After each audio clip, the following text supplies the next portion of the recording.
Scotty, we are beginning our breakdown of these divisions with the NFC South.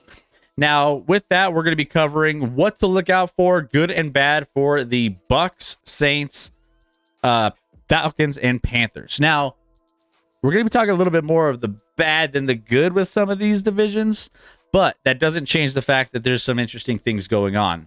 Most notably, the quarterback situations down in this division. Now, some of this is reflected in the Vegas odds. Vegas odds have the New Orleans Saints as the favorites to win this at plus 130. Falcons coming in after them at plus 210. Panthers behind them at plus 360. And Tampa Bay Buccaneers at plus 750. Now, interestingly enough, I mean, you could probably get some value on maybe a couple of these teams that aren't favored to win this division and maybe make a little bit of money. I think the Panthers can kind of be a sneaky team in this division where, you know, it's like no one's giving them really a shot, but like realistically, the Panthers kind of compete here and there. So, Scotty, is there a way for me to bet on like the winner of this division to be under 8.5 wins? I think the winner is like 8 and 9. Yeah, I don't think any of these teams. I'm with you there. I think they maxed out at like 9 wins. I don't know if anybody gets double digits. It's not great. Yeah, and I think it's reflected in a lot of these quarterbacks, right? You have Desmond Ridder, young quarterback with Atlanta, which, by the way, Atlanta's kind of put some nice pieces in around him, but he still has a lot to prove. You got Stroud in Carolina, who, again... No, try again. That's Bryce Young. Oh, Bryce Young. Sorry, Bryce Young in Carolina. I can think of all. We'll get to Stroud. We'll get to Stroud in a little bit. Yeah, sorry. Bryce Young in Carolina that is going to be proving himself as well. Then you got Baker coming in with Trask competing for that spot in Tampa, where Tampa Bay is kind of a weird one, where it's like they have a bunch of like weird old veterans along with like quarterbacks that don't really fit. And I don't know. It's just a strange roster. And then you have Derek Carr coming in from the Raiders, who is trying to revitalize some of his career that kind of went off the rails with McDaniels over there in Las Vegas. But of these 4 quarterbacks, it's kind of a no-brainer that the most talented one of these 4 is Derek Carr.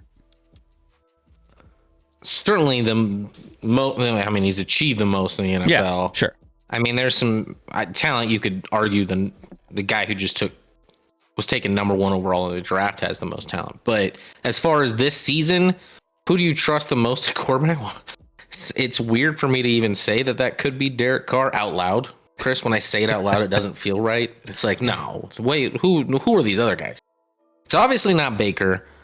Ridder, I mean, I like a lot about what Atlanta's doing. They added a lot of pieces this offseason that, you know, should help that team. But we still don't know what Desmond Ridder is. Like, you know, he wasn't. I mean, what was he, like a 3rd-round pick? Yeah. Last year out of Cincinnati. Is he an upgrade from Marcus Mariota? Probably as a thrower, certainly. But it's going to come down to that for him. But these teams are just. They're bad. That's what they are. So let's break down the win totals. Yeah. Carolina Panthers win total over under 7.5. We have that's a good one. 7.5. New Orleans Saints win total 9.5. Hammer the under. I mean, that feels so high. Like, I don't even understand who would bet the over on that. Which is why I have caution. I'm like, what am I missing with the Saints? That, like, yeah, they have a decent defense. They pick up Derek Carr. Their defense is pretty. I mean, I think their defense is pretty good. You know, they got Olave, who I like a lot. Michael Thomas maybe decides to play this year, maybe not. Obviously, Alvin Kamara is suspended for the first 3, but then they'll get him back. I mean, they obviously have pieces, but like, and let's be clear. Like, recently they've had Jameis Winston Andy Dalton, Taysom Mormon Hill Debo. as at QB. So since Drew Brees retired, Yeah. Drew Brees even in his last year or two was a shell of himself. So Yeah. they have pieces. You have Marshawn Lattimore, one of the best corners when healthy in the game. A good D line. So they could be, but 9.5. 9.5 is too high. Yeah. Yeah. I think. I mean, that's the little bit rich for me. And then also Tampa Bay is 6.5 wins. Over under 6.5. Ooh. Under is -142. By the way. Wow. It's, Am I going to go under on all four of these teams? we might have to go under in all four of these teams because That's not likely to happen. No. If Since you they want, play we each can go other so ahead. much. Atlanta. We can Yeah. go start the over/under thing now. Like get it done with each thing, with each division. Well, I think we're going to do the over-unders predictions and all of the who makes the playoffs predictions and everything else once we're done with all of the division previews. So we'll save it all till the end, and then that gives us a little bit more time in case injuries happen, just to cover our bases. But yeah, we'll go over these. Voting. Yeah, keep voting in the chat. So here's I mean, we could talk about a couple of these teams. Obviously, New Orleans, the favorite in this one. Still, I think of these teams, probably has the best quarterback and the best defense, which means again that's why they're where they are now. But we also have Alvin Kamara, who missing some time. We have some nice young players. Olave is still he's going to be really good for them, especially with Derek Carr. I think if you're looking for fantasy, we talked a little bit about him in fantasy football.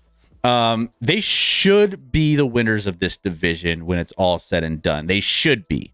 Now, again, we all know that all of these teams still don't compare across the board to a lot of the teams in the NFC, at least across the NFL. But that being said, Saints still seem to be the cream of the crop in this one.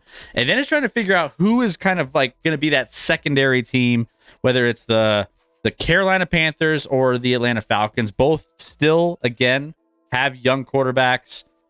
I think Ritter is an interesting one. I mean, you have Kyle Pitts down there. You have a brand new shiny car in the running back department, who's coming in and going to try to make some big things happen. So, I mean, there's a lot to like with some of the potential with the Atlanta Falcons.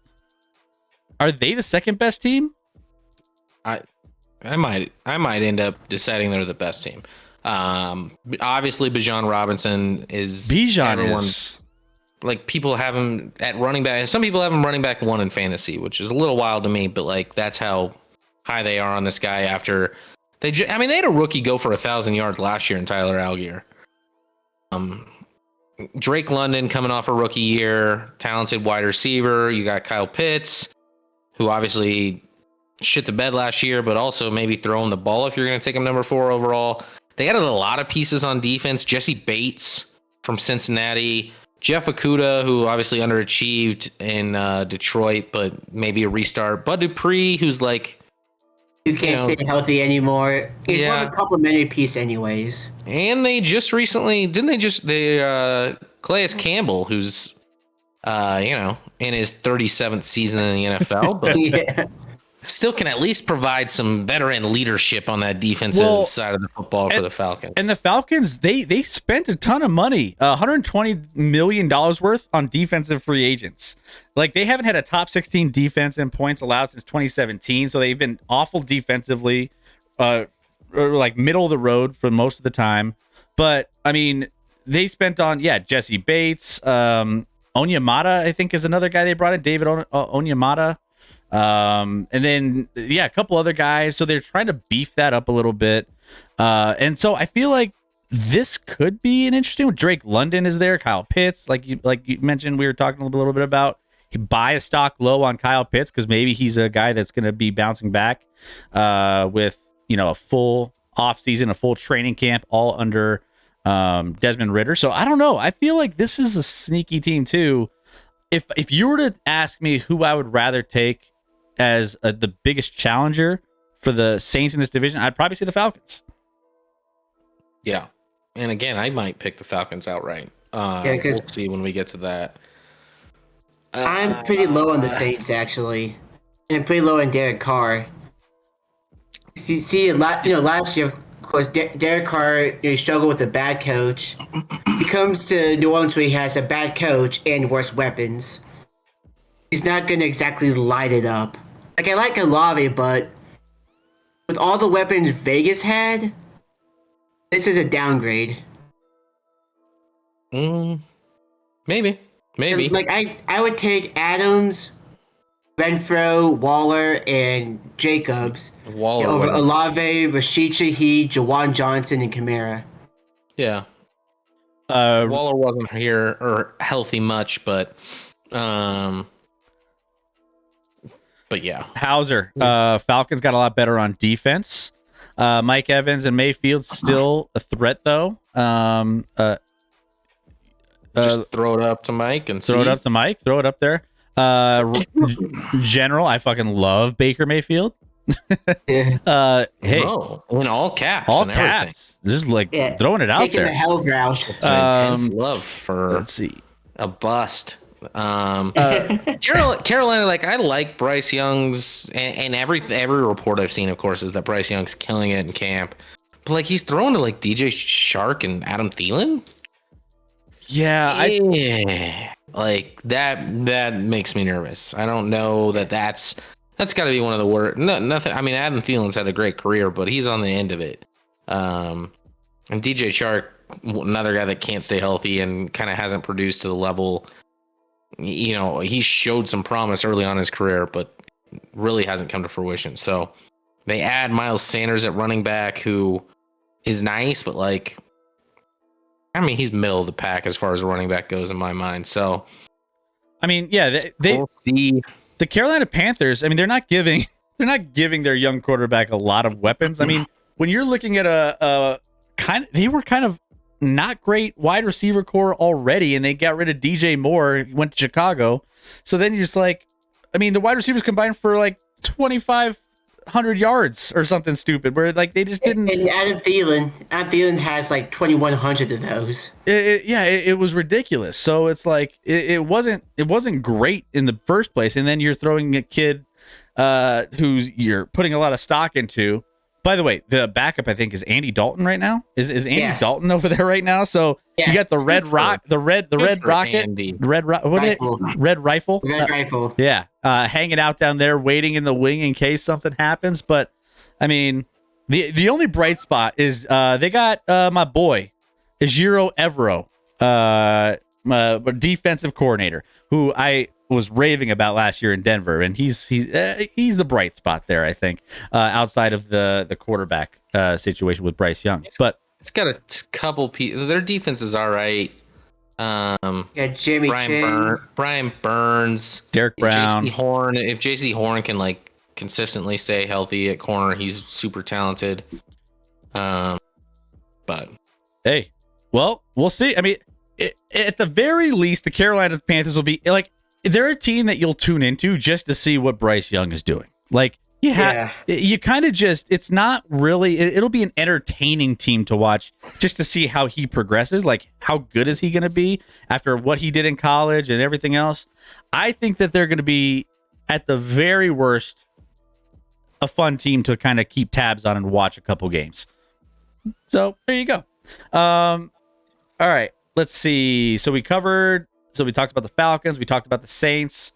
Talked about the Panthers. The Buccaneers. The Tampa Bay Buccaneers. We got. This team is bad. They have bad coaching.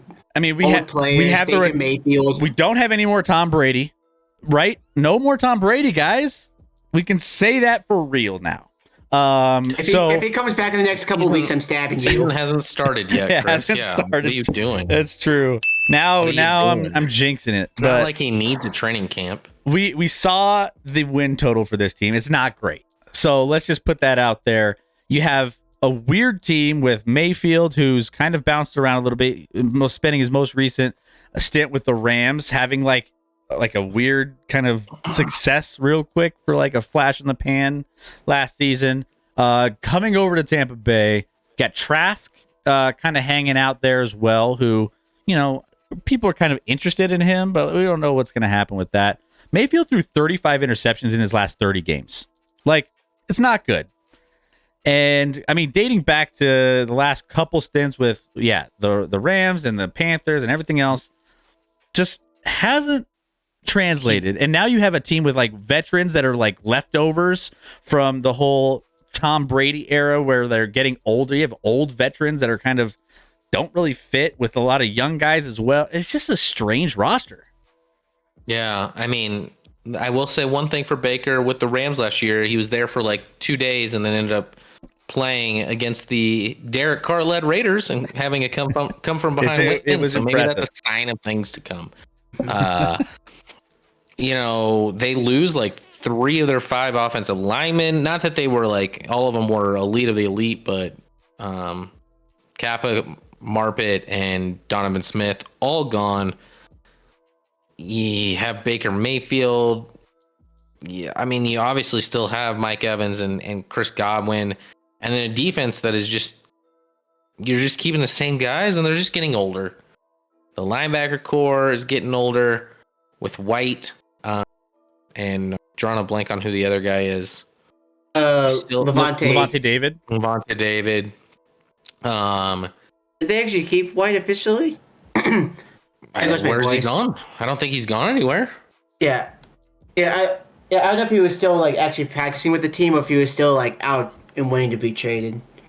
Thielen was part of the great Vikings defense in the late 90s. You mean the 70s, Cuban? Not so much of a rifle anymore at this point in his career. The red slingshot wreck.